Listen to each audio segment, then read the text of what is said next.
Good morning, students. Welcome to you in your political science class.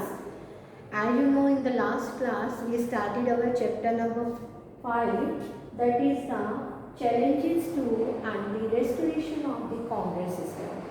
And in the first part, I explained to you how there was the rule of Pandit Jawaharlal Nehru from 1952 general election to 1964. Later on, from 1964 to 66, the Prime Minister of India was Lal Bahadur Shastri.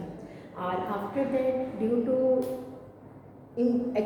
death of Shastri after Jawaharlal Nehru, then the Indira Gandhi became the Prime Minister of India. So at that time, during that time, general election of 1967 took place. First general election, as I told you in the last class, that took place in 1952, second 1957, and third 1962 and fourth 1967. तो जब election हुए इंदिरा गांधी को, जैसे आज I told you in the last class, Indira Gandhi जो थी उनको 2/3 majority Congress को मिली, बट नंबर ऑफ वोट्स जो थी वो कम थी. तो when she became the prime minister of the country, तो after that economic crisis took place, unemployment problem was there, rain shortage, due to rain shortage crops were not good, agriculture production declined, and not only this problem of price rise, unemployment was there. लेकिन उसके अलावा इन सारी problems के होने के बावजूद भी अगर हम कांग्रेस की बात करें तो ये न्यू नॉन कांग्रेसिज्म जो था वो स्टार्ट हुआ. आफ्टर दैट इलेक्टोरल वेडिंग के बारे में हम पढ़ेंगे, कॉलिशंस क्या होती हैं, डिफेक्शन क्या होता है, और कांग्रेस भी कब स्प्लिट हुई, कब दो पार्ट में वो बट गई, इंदिरा वर्सेस सिंडिकेट ये क्या थे, और president election of 1969. In topics को हम इस क्लास में डिस्कस करेंगे. First one is the non Congressism. देखिए, जैसे ही 1967 के 4 जनरल इलेक्शन हुए तो बहुत सारे एक नया एज शुरू हो गई इंडियन पॉलिटिक्स में. Up to this there was the domination of one party, but now from 1967 new non Congressism start. ये नॉन कांग्रेसिज्म क्या था कि जो अपोजिशन पार्टी थी they join together, and they also protest the policies of the Congress, the problem which were there at that time, economic crisis, economic problem, food shortage, agriculture decline of agriculture production, जितनी भी problem हमने अभी भी discuss की है, against that problem now new Congress non Congressism जो था वो शुरू हो गया. क्योंकि जो पार्टीज थी, so many parties were different in their programs and ideology. They get together, जितनी भी अपोजिशन पार्टी थी उनकी आइडियोलॉजी जो डिफरेंट थी, उनके जो प्रोग्राम्स थे दे वर डिफरेंट. आपको पता है कि ईच पार्टी, हर पार्टी को इलेक्शन कंटेस्ट करने से पहले अपनी पॉलिसीज एंड प्रोग्राम का एक मैनिफेस्टो बनाना पड़ता है, and this is known as election manifestos. इसको इलेक्शन मैनिफेस्टो का नाम दिया जाता है. तो इस इलेक्शन मैनिफेस्टो में चाहे पॉलिसीज डिफरेंट थी, ऑल पॉलिसीज़ की, ऑल पार्टीज़ की, बट इसके बावजूद भी जितने भी पार्टीज़ थी उन्होंने लेटर ऑन वो पार्टी जो थी वो कांग्रेस के अगेंस्ट खड़ी हो गई. और इनमें से ये one person was there who criticised the Congress policies, and he was Ram Manohar Lohia. Ram Manohar Lohia जो है वो एक पहले सोशलिस्ट पार्टी के लीडर थे, एंड लेटर ऑन तो उन्होंने so many work were being made by, बहुत सारे उनके इंडिया कंटेक्स्ट में हम राम मनोहर लोहिया को अपने सेकंड नेक्स्ट चैप्टर में इसके बारे में डिटेल में पढ़ेंगे, राम मनोहर लोहिया जी के बारे में. तो राम मनोहर लोहिया जो थे he was the leader of opposition party, socialist party. तो उन्होंने इस पीरियड में he gave the name of this period non Congressism. जितने भी ग्रुप थे उनको सब जब ज्वाइन हो गए तो इसको नाम दिया गया नॉन कांग्रेसिज्म. और आफ्टर दैट क्या था कि कांग्रेस रूल उन्होंने कहा कि that is undemocratic and oppose to the rule of Congress is against the workers, ordinary people, and so many parties जो थी दे गेट टुगेदर, और at after that election verdict की, अगर इलेक्टोरल वर्डिक्ट की हम बात करें तो जैसे मैंने आपको बताया कि मेजॉरिटी जो कांग्रेस थी उनको पहले सेकेंड थर्ड इलेक्शन में मेजॉरिटी मिली थी, बट इन 1967 जो अब ट्रेंड जो था वो चेंज हो गया। क्यों? So many non Congress party were in the scene, और ऐसे में जो एक रिज़ल्ट जो था, अगर हम नेशनल और स्टेट असेंबली इलेक्शन का इफ़ देखें कि इलेक्शन का रिज़ल्ट कैसा था, तो many contemporary observer call the election result as like earthquake, political earthquake का नाम दिया, क्योंकि एक इंडिया की पॉलिटिक्स में एक चेंज आना ना, and so many people, so many party other leader they call, उन्होंने इस पीरियड को पॉलिटिकल अर्थक्वेक का नाम दिया। एज अर्थक्वेक इज देयर, जो कि आ जाता है और तबाही होती है और एकदम सडन चेंज होता है, तो वैसा ही the name this period was called as political earthquake, political earthquake का इसको नाम दिया गया। और इसके साथ साथ जो कांग्रेस थी, जैसे मैंने अभी आपको बताया कि कांग्रेस मेजॉरिटी तो मिल गई बट नंबर ऑफ वोट्स जो थी उसकी कम थी, और हाफ ऑफ द जितने मिनिस्टर थे कांग्रेस में they were defeated, half ministers जो थे they were defeated in this election.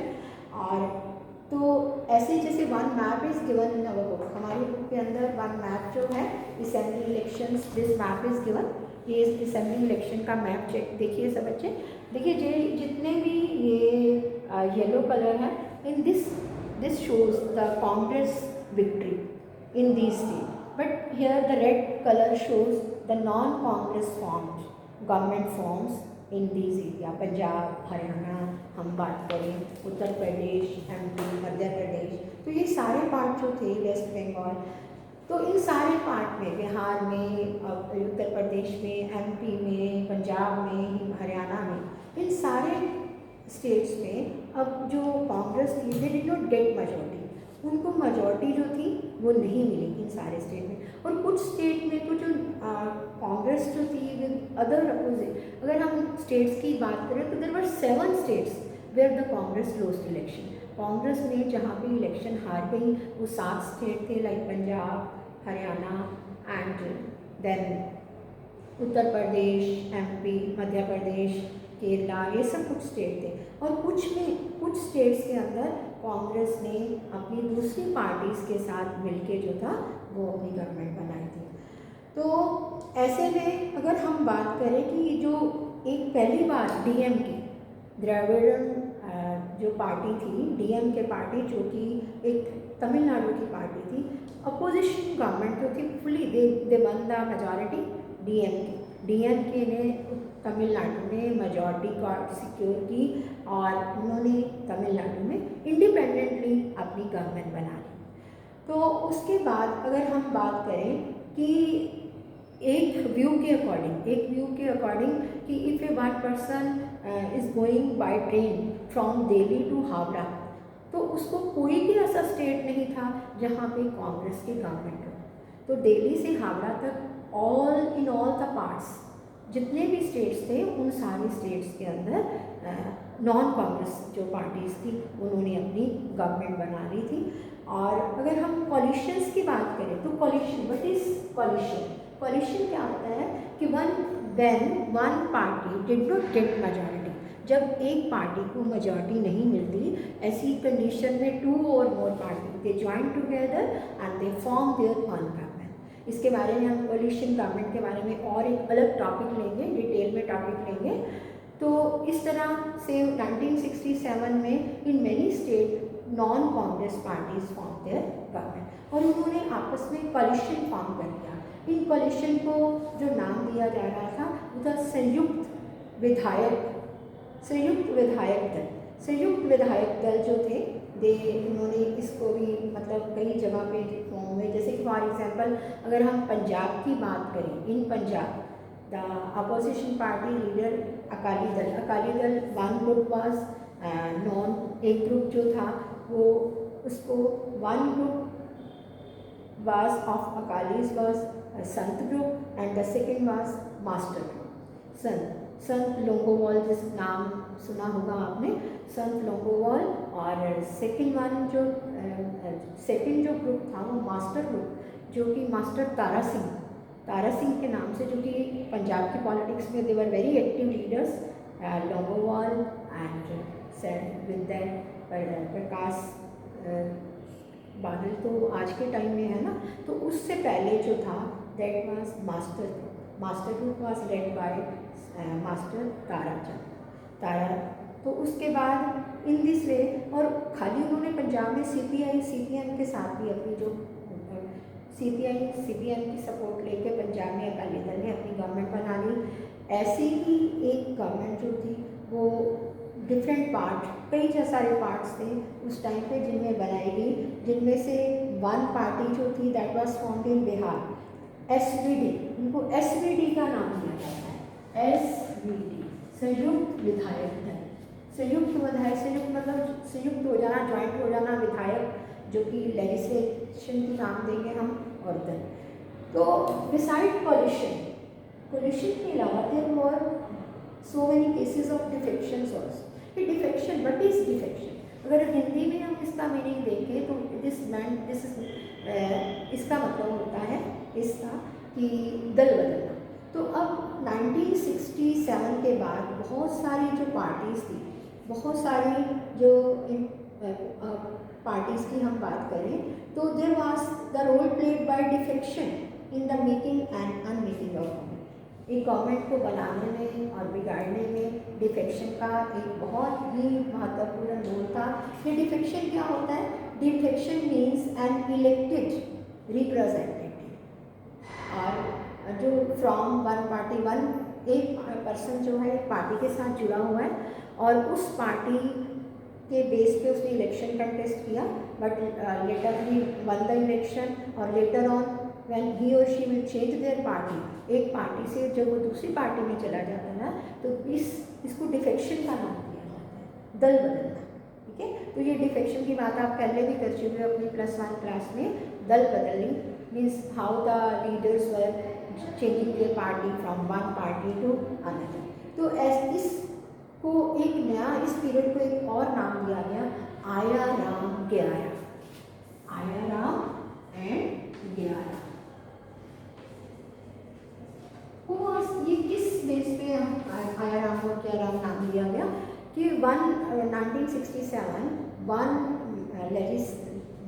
MP और अगर हम एक और इसकी बात करें तो वन पर्सन लाइक गया राम जो थे, गया लाल जो थे, उन्होंने अपने पंजाब में कांग्रेस पार्टी छोड़ के दूसरी पार्टी को, अकाली दल को जब ज्वाइन कर लिया, तो इसको उन्हीं के नाम पे एक प्रवर्ब बन गया, आया राम ग्यारह। मतलब कैसे लीडर्स जो थे, how they were coming joining one party, later on they change their party, वो अपनी पार्टी बदल लेते थे। तो इसीलिए इसको एक प्रवर्ब के नाम पे आज तक यूज़ किया जाता है, आया राम और ग्यारह। तो then there was split in the Congress के अंदर स्प्लिट हो गई। ये स्प्लिट क्या मतलब, प्रूफ क्या है? देखिए 1967 की इलेक्शन के बाद कांग्रेस जो थी that was retaining power at the centre and in majority of the state, but इसके बावजूद भी बहुत सारे कांग्रेस कोलिशन गवर्नमेंट जो थी स्टेट्स में, लेकिन बन तो गई थी but they did not survive, ज़्यादा सर्वाइव नहीं हो पाई जितने भी 9 स्टेट्स में बनी थी। And later on when instability was there, the government was not doing work, तो प्रेसिडेंट का rule in so many state, the president's rule was imposed. But इस प्रेसिडेंट रूल में, प्रेसिडेंट का रूल क्या होता है कि for example in one state, वहाँ की जो स्टेट है वहाँ पे उसकी जो असेंबली है दैट इज़ बीइंग डिसॉल्व, उसको डिसॉल्व किया जाता है and directly the administration of that state is being run by the centre, जिसका सेंटर पूरा एडमिनिस्ट्रेशन चलाता है उसी स्टेट का। यू नो कि ये president rule was imposed in so many time in Punjab during terrorism and in Jammu and Kashmir and in Gujarat. कई और स्टेट है जहाँ पे प्रेसिडेंट का रूल जो था आज भी बीच में चलता आ रहा है। तो प्रेसिडेंट का रूल जो था वो सेटअप कर दिया गया। और अगर हम इंदिरा वर्सेस अब बात करें, सिंडिकेट की बात करें, ये सिंडिकेट क्या था? आपको पता है कि जैसे some top leaders of the Congress were there at time, Congress के जो लीडर्स थे, they were some top leader, and they always wanted कि Indira Gandhi should make policies according to their advice, कि उनकी जैसे वो बड़े लीडर एडवाइस करेंगे वैसे ही इंदिरा गांधी जो है वो पॉलिसीज बनाएगी। तो इस ग्रुप को सिंडिकेट का नाम दिया जाता था। दिस इज नॉन एज जैसे ही इंदिरा वर्सेस सिंडिकेट, मतलब कि कैसे ये लोग चाहते थे कि इनकी डोमिनेशन बनी रहे, बट इंदिरा गांधी जो थी शुरू में तो उन्होंने इनकी सलाह दी, but later on Indira Gandhi attempted to assert her position within the government, और जितने भी उसके ट्रस्टेड ग्रुप थे एडवाइजर का outside the party, she was taking advice from, अपनी पार्टी के बाहर जितने भी उसके ट्रस्टेड लोग थे वो उनसे एडवाइस लेती थी, कोई भी पॉलिटिकल एडवाइस लेती थी। तो Indira Gandhi face two challenges at the time. एक तो वन कि she needed to build her independence from the syndicate, उसको सिंडिकेट से अपने आप को इंडिपेंडेंस बनानी थी, और she was very bold, she has taken so many steps, strategy. One strategy was started by Indira Gandhi, उनके द्वारा कि इंदिरा गांधी के द्वारा एक ऐसी स्ट्रेटजी सेटअप की गई कि she got the Congress working committee to adopt a 10 point programme. उन्होंने 10 पॉइंट प्रोग्राम जो था कांग्रेस कमेटी को कहा कि इसके 10 पॉइंट प्रोग्राम को वो अप्रूव करें। ये what was this 10 party programme, ये क्या थे जो 10 पार्टी प्रोग्राम? इसमें से जैसे एज आई टोल्ड यू, अभी हमने बात की, for example abolition of privy purses की abolition, then land, so many land reforms were started, land की एक सीमा जो थी बाउंड्री फिक्स कर दी थी, और those who were having more land than, जिनके पास उनसे भी ज़्यादा लैंड थी उनको लेके गरीबों में बांटी गई। इसके अलावा नेशनलाइजेशन ऑफ बैंकों का राष्ट्रीयकरण किया गया, और so many other reforms like licensing से रिलेटेड और इंश्योरेंस से रिलेटेड जो था वो सो मैनी इंदिरा गांधी के द्वारा बहुत सारे स्टेप्स जो थे वो उठाए गए। But after that there was president election in 1969, जो एट द टाइम अगर हम 1969 से पहले की बात करें तो इस टाइम पे जो Zakir Hussain he was died in 1969. Zakir Hussain was the president of India in 1969. But उनकी डेथ के बाद अब who will be the candidate for president election? One group of the Congress they wanted, वो चाहते थे कि एन संजीवा रेड्डी को, जितने कांग्रेस के ग्रुप के लोग थे syndicate senior most members, they wanted N. Sanjeeva Reddy should be nominated as a candidate for president's election. उनको एक प्रेसिडेंट की इलेक्शन के लिए एन संजीवा रेड्डी को नाम दिया गया, लेकिन Indira Gandhi did not want to N Sanjiva Reddy as the prime minister of president of India, so she wanted कि वीवी गिरी, उन्होंने वीवी गिरी को एक इंडिपेंडेंट कैंडिडेट के तौर पे इंडिया की पॉलिटिक्स में जो था उनको लागे कि V V Giri will be independent candidate and he will contest the election for president के लिए वो कंटेस्ट करेंगे। तो इस तरह से दो कैंडिडेट के बीच में मोरारजी देसाई और जैसे ही मोरारजी देसाई और इंदिरा गांधी उन दोनों के बीच में गैप बढ़ते रहे, क्योंकि other Congress leader wanted N Sanjiva Reddy and Indira Gandhi wanted V V Giri as the candidate of for president. और आफ्टर दैट जैसे ही इंदिरा गांधी ने सो मैनी स्टेप्स जो उठाए थे, और उन्हीं के मोरारजी देसाई के साथ उनके कई क्लैशेस हुए, तो मोरारजी देसाई जो थे ही लेफ्ट द पार्टी, उन्होंने पार्टी को, गवर्नमेंट को लेफ्ट कर दिया। और आफ्टर दैट क्या हुआ कि जो Congress had seen differences of this kind, उसने पास्ट में भी ऐसे एक्सपीरियंस देखे थे, तो कांग्रेस प्रेसिडेंट एस निजामुद्दीन उन्होंने विप कांग्रेस एमपीज़ को कहा कि विप होता है कि मतलब उन्हीं के अकॉर्डिंग जो वो कहेंगे उन्हीं के अकॉर्डिंग जितने एमपी हैं और एमएलए वो वोट देंगे। Congress president at that time ordered all the party leaders कि they should give vote to N Sanjiva Reddy, कि एन संजीवा रेड्डी को वोट देंगे, बट इंदिरा गांधी वांटेड कि V V Giri should be the candidate of the party at that time. और V V गिरी को prime minister Indira Gandhi ने जो थे उन्होंने अपनी वोट सीक्रेट वोट दे दी कॉन्शियस, और जितने भी लीडर्स थे उनको और बाकियों को एमपी और एमएलए जिनको कांग्रेस के थे उनको ये कहा कि they are free to give their vote. और जैसे ही इलेक्शन हुए प्रेसिडेंट के, and in election ultimately there was the victory of V V Giri. V V Giri की विक्ट्री हो गई, जिसको कि इंदिरा गांधी ने एक कैंडिडेट के तौर पे जिनको अपॉइंट किया था, वन इंडिपेंडेंट कैंडिडेट। तो इन दिस वे क्या है कि president election 1969 and V V Giri became the president of India. लेकिन अभी कुछ ऑफिशियल कैंडिडेट की डेथ की वजह से कांग्रेस में स्प्लिट हो गई। स्प्लिट क्या है, मतलब टूट जाना, कांग्रेस का एक अलग ग्रुप हो जाना। और द कांग्रेस प्रेसिडेंट जो थे उन्होंने इंदिरा गांधी को पार्टी से एक्सपेल कर दिया गया। और जो नवंबर 1969 the Congress group was led by two group. Congress party was led by two group. One was syndicate. एक को syndicate का नाम दिया जाता था जो कि टॉप लीडर थे, एंड अनदर ग्रुप, और इसको कांग्रेस ऑर्गेनाइजेशन का नाम भी दिया गया। सिंडिकेट जो सीनियर मोस्ट मेंबर्स थे उन कांग्रेस उनके अंडर सिंडिकेट के नाम से जानी थी। और जितने भी अदर ग्रुप के लीडर थे वो चाहते थे कि इंदिरा गांधी जो है वो जो ग्रुप इंदिरा गांधी के द्वारा लड़ किया गया उसको कांग्रेस रिक्वेशनलिस्ट का नाम दिया है,